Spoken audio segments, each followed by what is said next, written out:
Elivaldo Barbosa, boa tarde para você. Olá, Joelson, boa tarde, bom feriado para você que nos acompanha. Feriado do dia da proclamação da República. Vamos falar desse assunto, inclusive, daqui a pouco aqui no Jornal do Piauí. Antes, Elivaldo, nós vamos trazer um outro assunto que ocupou Brasília durante esses últimos dias, que foi a história da prisão em segunda instância, Elivaldo. Isso foi relevante, né, no Brasil? Demais, Joelson. O Supremo Tribunal Federal fez uma revisão de um entendimento que havia ocorrido em 2016.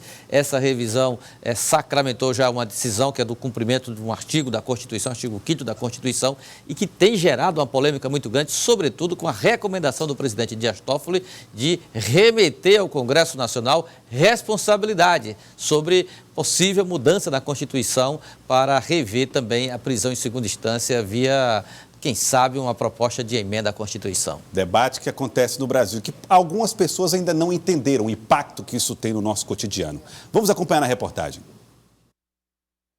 Ao longo da última semana, o termo liberdade em segunda instância foi bastante comentado no meio da sociedade. Isso depois que o Supremo Tribunal Federal, o STF, decidiu derrubar a possibilidade de prisão de condenados antes de esgotar todos os recursos. Mas será se as pessoas sabem como essa decisão vai funcionar? Rapaz, essa informação não sei bem te dizer não, ó. Não estou muito por dentro, não. Do meu entender, eu acho que só vai ser o pessoal político. É um assunto complicado que deixa você muito preocupado, que aí fico falando depois que o Lula foi solto, né?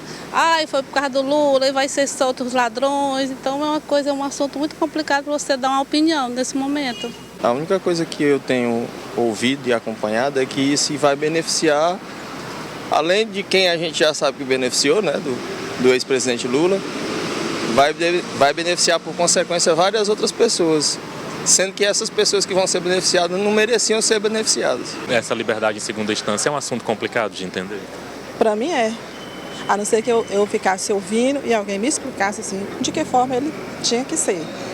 E nós fomos atrás de um especialista para esclarecer o assunto, Maria. Segundo este magistrado, é preciso entender que existem duas possibilidades de prisão. A primeira, por decisão judicial em cumprimento de uma pena. E a segunda, que seria prisões cautelares, em circunstância de um flagrante, por um indivíduo ser perigoso ou a possibilidade de atrapalhar as investigações.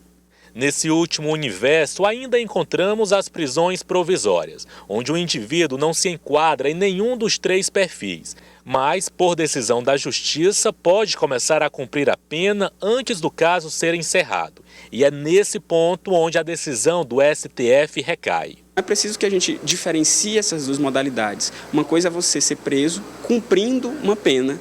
E nesse caso, o que o Supremo entendeu é que você só pode ser preso nesse caso, na hipótese de ter esgotado todos os recursos. Mas você também pode ser preso cautelarmente, caso você coloque risco para a sociedade, caso você coloque risco para a investigação, caso você atrapalhe o trabalho, por exemplo, do juiz, da polícia, etc., tente intimidar a testemunha, tente destruir provas. Tudo isso autoriza a sua prisão, mesmo antes do trânsito em julgado.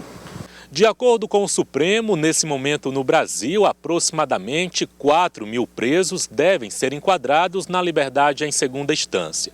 Só que o benefício não é dado de forma automática. Cada caso ainda deve ser analisado por um juiz. E a partir daí, e com base no entendimento dele, o indivíduo deve ser solto ou não. Um dos presos beneficiados foi o ex-presidente Lula, que ganhou a liberdade no último dia 8 de novembro. Diante dos números, o advogado explica que notícias falsas acabam surgindo. Muita gente estava dizendo que essa decisão iria colocar nas ruas 100, 150 mil presos, estupradores, assassinos, etc. E isso não é exatamente verdade por alguns motivos. Primeiro, o Lula é o caso mais famoso de um beneficiário direto dessa decisão, mas as pessoas que são beneficiadas pela decisão são apenas aquelas que estavam presas em razão de uma decisão do tribunal que confirmou uma decisão condenatória e estavam cumprindo antecipadamente a pena. Isso é uma parcela muito pequena da população carcerária brasileira. Por conta da decisão do STF, uma proposta de emenda à Constituição começou a ser analisada no Congresso. A PEC busca viabilizar a execução da condenação após decisão judicial em segunda instância. Algo que, segundo o senador Marcelo Castro, não deve acontecer, uma vez que a medida irá alterar o artigo 5º da Constituição. O lugar de modificar a Constituição não é no Supremo, o lugar de modificar a Constituição é no Congresso Nacional. Nesse caso específico, eu entendo, e eu acho que a maioria dos juristas do Brasil, a imensa e esmagadora maioria, entendem também que isso é cláusula pétrea, que o Congresso ordinário não pode mudar essa regra, porque são garantias e direitos fundamentais do ser humano. Que debate complexo, Elivaldo Barbosa, mas é aquilo, né? Nem os membros do STF, nem os membros do Congresso Nacional podem se furtar do debate, pelo menos.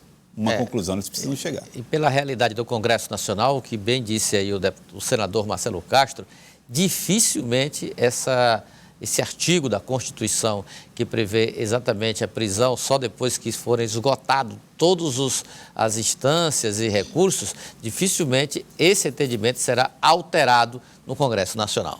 Muito bom. Uma boa reportagem aí do Clebson Lustosa, ajudando um pouco a decifrar a polêmica em torno dessa questão.